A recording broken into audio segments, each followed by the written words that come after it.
diaspora y'abanyamulenge yakubiswe n'inkuba iragenda irumirwa, bamwe bafatwa n'amarangamutima ndetse hafi yo kurira nyuma yo kumenya amabi n'amahano yuzuyemo amacenga n'uburyarya byagiye bitangazwa na M23 bafashijwemo n'ubutegetsi bw'u Rwanda, aho bagiye babeshywa byinshi ku bigendanye n'ubutegetsi bwa guverinoma ya Repubulika ya Demokarasi ya Kongo. Ariko ubwo bari kumwe n'umuvugizi wa guverinoma Patrick Muyaya, akaba yaje kubabwira imuzi n'imuzinga, babwira imvo n'imvano y'ibi byose bivugwa ndetse n'ibikorerwa ku butaka bwa Kongo n'ababyihishe inyuma. Bamwe rero baje gufatwa n'amarangamutima ndetse bamwe rwose amarira yaje gushoka nk'uko mubireba hariya muri iriya foto, nyuma y'ibihendo ndetse bakibuka n'inkunga bagiye batanga ngo barafasha ngo bene wabo b'abanyamulenge, nyamara zagiye zibageraho zikabambarwa ndetse hakaba hari n'igihe nta n'icyo baronkaga, ahubwo kwari ukubyimbya ikofi n'amakonte y'abo bategetsi bo mu karere, bo bibwira yuko ngo barimo barafasha ngo abanyamulenge. Ariko byinshi Patrick Muyaya yabivuye imuzi n'imuzingo, ndetse ntatinya kuvuga yuko abenshi bahavuye bafashe n'imyanzuro yuko batazongera guhomboka no kujya inyuma y'izi nyeshyamba n'ubutegetsi bw'u Rwanda bubafasha aribwo RDF. Ubwo rero ibyagiye bigarukwaho ni mu ruzinduko rukomeye cyane, ahubwo Perezida Faci Beto ndetse n'itsinda ryari rimuherekeje berekezaga muri Amerika mu kizwi nka National Prayer Breakfast yakorewe uyu munsi i Washington DC.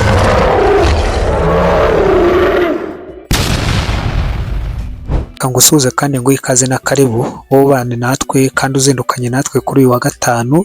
Turi ku itariki ya 5 z'ukwezi kwa kabiri umwaka 2026, aho tuje mu makuru yacu yo muri iki gitondo. Ndagaruka ku ruzinduko rwa Patrick Muyaya, aho yaganiriye na communauté y'abanyamulenge ndetse na communauté Tutsi ahangane muri Leta Zunze Ubumwe za Amerika, maze yandagaza inyeshyamba za M23 n'amahano zikora n'ibinyoma zigenda zikwirakwiza kuri rezo sosiyo, dore yuko ari bya bindi bajya baca umugani ngo abatagira ibwami babeshywa byinshi, maze aho kuri kuzuye aba banyamulenge n'aba batutsi bibera muri USA barumirwa, abagabo baraseka barakumbagurika, abandi bajya hasi ku itaka babura ayo bacira nayo bamira. Ntabwo ari ibya Patrick Muyaya gusa, ndakobereza ku binyoma by'izi nyeshyamba za M23 bamaze gutangira kubura ayo bacira, bameze nka wa mugabo uri muri akanjamanwa, bagize bacya baritoye bati Majoro Minani w'u Burundi ati yarishwe. Ariko nyuma y'icyumweru kimwe bagarutse bavuga ngo Majoro Minani ngo yafashwe.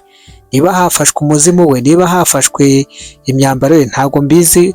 Umuntu wapfuye bamufashe mote, ese bamwiciye he? Iki ni ikikwereka yuko baba bakina propaganda hano kuri rezo sosiyo, ariko bikarangira binyuzemo nk'urudodo, ibyo baba barimo nabo biba byabacanze. Ndagaruka kuri Denis Mukwege, umugabo ukomeje kugarukwaho n'abantu benshi bamubwira ati rwose papa uri umuntu w'umugabo. Umugabo nyuma ya disikuru ikomeye ubwo yaganiraga n'umunyamakuru wa DCWL, aho yamubwiye ati igikenewe imbere ya byose hano muri Kongo ntabwo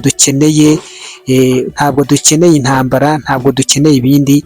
Mbere y'ibiganiro by'abakongomani dukeneye yuko igihugu cyacu kibanza kikagira umutekano, dukeneye ko igihugu cyacu kibanza kikagira ubusugire bwacyo bukubahirizwa, ati ibindi bikaza hanyuma.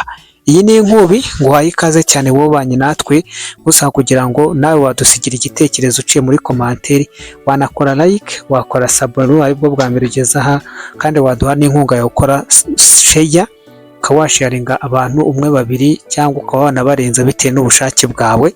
Ariko ntatindiganyije reka mpere kuri iyi nkuru. Ni inkuru aho Patrick Muyaya yamaze gushinja inyeshyamba za M23 n'u Rwanda n'uburyo M23 ikoresha abantu mu nyungu zabo, aho Patrick Muyaya yasabye communauté y'abanyamulenge ndetse na communauté Tutsi muri Amerika, arababwira ati mwungu ubumwe, igihugu cyacu turashaka kuba umwe, ibyo binyoma wapi. Umuvugizi wa guverinoma ya Kongo ni Patrick Muyaya yashinje u Rwanda n'umutwe w'inyeshyamba wa M23 gukora ibikorwa by'ubushukanyi bigamije guhungabanya umutekano wa Repubulika ya Demokarasi ya Kongo, nyuma y'ikiganiro cyamaze isaha irenga n'abagize imiryango y'abanyamulenge n'abatutsi bo muri diaspora ya Kongo muri Leta Zunze Ubumwe za Amerika. Nkwibutsa yuko ari muri Amerika, ari kumwe na Perezida Faci Beto, nawe witabiriye ino ngo ni National Prayer Breakfast imaze kuba yabaye hara muri Amerika ku itariki ya 4, aho yari yagiye yatumiwe na mugenzi we wa Leta Zunze Ubumwe za Amerika Donald Trump.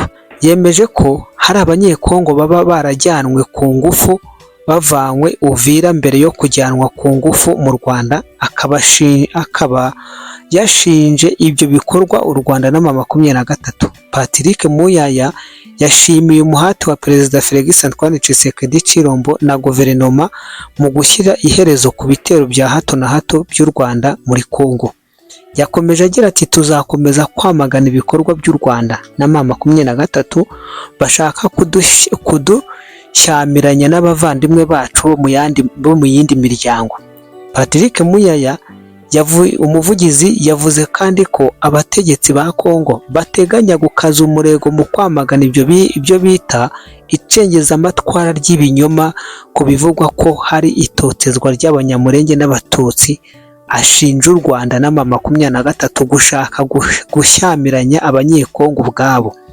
Yashoje asaba ubumwe bw'igihugu kandi ashima uruhare rw'abagize diaspora ya Kongo barwanya ubushotoranyi bw'u Rwanda n'ubuhendanyi bwa M23. Dore ngo ikinyoma baragikubitira herekeye inzega, ubundi M23 muze murebe rero ngira kanjamanwa, muze murebe ngira burayicira nayimira igatangira kureba nk'umugabo wari ibiryo by'abana. Abangaba bamaze kuyikuraho amaboko n'umutwe n'amaguru, nibo bajyaga bayitera inkunga. Abagabo basigaye bumiwe baravuga bati dore koko utagera ibwamabeshywa byinshi, ariko ukuri ko baguhawe. Izi propagande zose bazeretswe, ibimenyetso bishyirwa hariya, amavideo arafatwa arambikwa hariya kuri projegiteri, umugabo abahereza icyo bita ukuri. Abandi nabo baravuga bati twagiye kera kubusa, twabeshywe byinshi, twatanze inkunga zo kurwanya igihugu cyacu aho kugira ngo zo gusenya igihugu cyacu aho kugira ngo tucyubake. Ubwo rero muraza kubona impinduka zigiye kuvuka, muraza kubona noneho uwari umuhigi uwahigaga ari urimo urahigwa, uruhigi rugiye guhindukira, noneho n'utudolari dukeya bajyaga bavana muri Amerika ntitwongera kubona aho tunyura, ntibongera kutubona. Mvuye kuri iyi nkuru rero, reka nkomereze ku yindi nkuru ikomeye indi imbere yanjye. Umugabo witwa Denis Mukwege ahubwo yaganiraga n'umunyamakuru wa DHL, ikinyamakuru cy'Abadage, agize atya. Umunyamakuru amubaza ku kigendanye n'ibiganiro bya Washington, amubaza ku bigendanye n'ubumwe bw'abanyekongo n'intambara ziri mu burasirazuba bwa Kongo. Arangije nk'umudogiteri koko, umuntu ufite dogitora y'ukuri atari za zindi z'intoragurano, abaramubwiye ati ibi bintu bigendanye n'intambara za Kongo, ibintu bigendanye n'ibiganiro barimo barashyiramo imbaraga, ngo barashaka ngo ibiganiro ngo by'abanyekongo ngo bihuje ngo abaturage ngo n'amoko n'ibiki. Ati ku ruhande rwanjye ntabwo ari cyo cyihutirwa, ku ruhande rwanjye ntabwo ari cyo gikenewe. Mbere ya byose ati igikeneye ni ukubanza bagahagarika ubushotoranyi, igikenewe ni ukubanza bagashaka umutekano w'igihugu, igikenewe ni ukubanza hakaboneka amahoro. Ibyo biganiro by'abanyekongo tuzabikora, ariko tuzadufite aho tubikorera. Isi yose nabonye yakomye amashyi ati kaci uri umudogiteri koko ufite dogitora, ibintu byashimishije abantu kandi ko kubona yuko ari byo bikwiriye.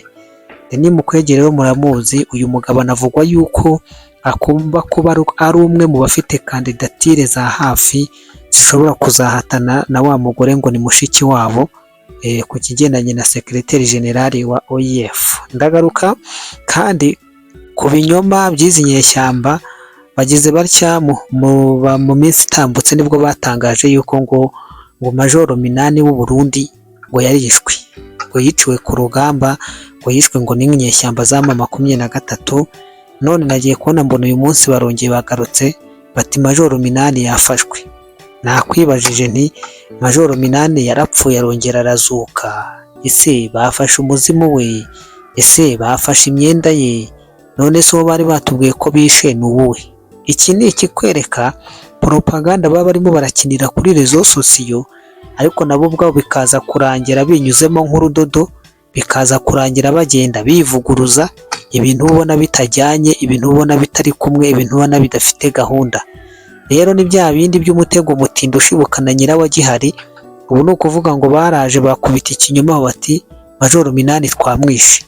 None bidateye kabiri bibagiwe yuko bavuze ayo mafuti, baragarutse ati Major Minani noneho twamufashe.